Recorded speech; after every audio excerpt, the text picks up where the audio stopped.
आप हैं निष्कर्ष भारत के साथ और मैं हूं मनोज चतुर्वेदी। बिहार में भ्रष्टाचार की बात हो रही है कि पहले जो जंगल राज था, जहां वसूली जबरन होती थी, अब वसूली नीतीश कुमार की सरकार अपने अधिकारियों से और कर्मचारियों से करा रही है। हमारे साथ अमित पासवान हैं, जनसुराज के प्रवक्ता हैं, वकील भी हैं पटना न्यायालय में। अमित जी, भ्रष्टाचार की बात हो रही है तो भ्रष्टाचार तो सबसे पहले न्यायालय में ही है। देखिए, इस तरह से अब जहाँ तक की बात है न्यायालय की, तो अभी तक कहीं स्पष्टता दिखाई नहीं देती है। और इस पर अगर उस तरह की बात कहीं कमी है, कहीं दिखाई देती है, तो बिल्कुल सख्त कदम उठाना चाहिए सरकार को, भारत सरकार को। साहब, अभी ना आपके मजिस्ट्रेट के यहाँ से 100 करोड़ रुपया निकला था, आप कह रहे हैं कि दिखाई नहीं देता है। नहीं, ऐसे जो भी हैं, तो इस पर भारत सरकार एज ए लॉ मिनिस्टर हैं, ऐसे एज ए लॉ कानून है, इस पर कानूनी कार्रवाई विधि सम्मत होनी चाहिए। लेकिन कहने का मतलब यह है कि हमारे इस पर देश के उपराष्ट्रपति धनखड़ साहब भी बोले हैं कि कहीं ना कहीं इस मामला को तुल नहीं दिया गया, दबाया गया, तो जस्टिस होनी चाहिए। जहां मानते हैं कि यदि जनसुराज आता है तो जो न्यायालय में भी जो भ्रष्टाचार है उसे कोशिश की जाएगी दुरुस्त करने की।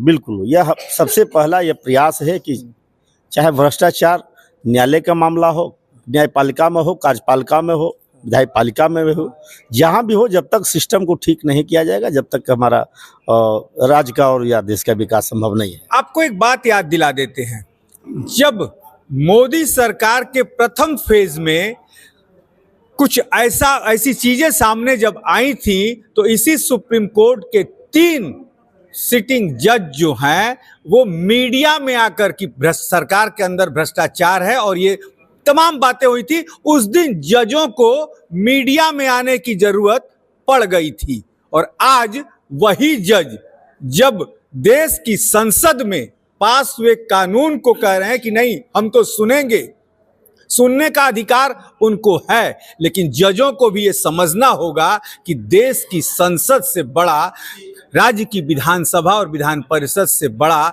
न्यायालय नहीं हो सकता, क्योंकि कानून वो बना कर देते हैं और उस कानून को सही तरीके से पालन कराना न्यायालय का काम है। मानते हैं ना आप कि न्यायालय के अंदर भी भ्रष्टाचार है?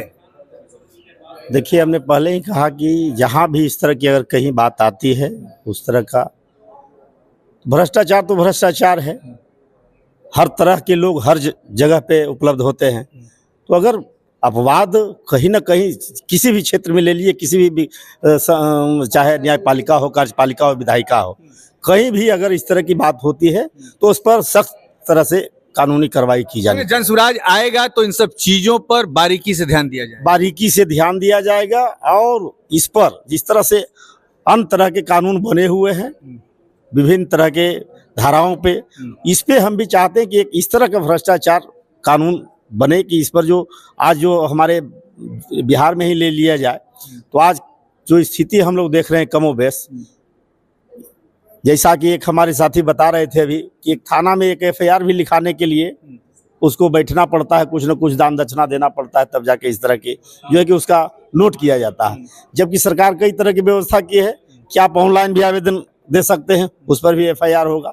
लेकिन हम लोग जो देखते हैं, ग्रामीण क्षेत्र से हम लोग आते हैं, लोगों के बीच में जाते हैं, गरीब मजदूर शोषित पीड़ितों के बीच में जाते हैं, आज वाकई इस तरह का स्थिति है कि चाहे वह इंदिरा आवास का मामला ले लीजिए, वृद्धावस्था पेंशन का मामला ले लीजिए, तो जो भी इस तरह का कार्य अगर करवा रहे हैं, पदाधिकारी से अटैचमेंट है, बिना उसका कुछ दिए हुए उसका काम संभव नहीं होता है। तो जनाब, जैसा अमित पासवान जी थे, भ्रष्टाचार तो बिहार को दीमक की जैसा खा रहा है, बस प्रारूप बदल गया है। जो पहले जबरन पकड़कर वसूली होती थी, अब ओबीसी, मृत्यु प्रमाण पत्र और तमाम ऐसे कागजात बनाने के नाम पर वसूली हो रही है। देखना है कि जनसुराज के आने के बाद क्या ये सिस्टम में बदलाव आता है, क्योंकि अधिकारी तो वही रहेंगे जिन्हें घूस खाने की आदत है। मनोज चतुर्वेदी, पटना।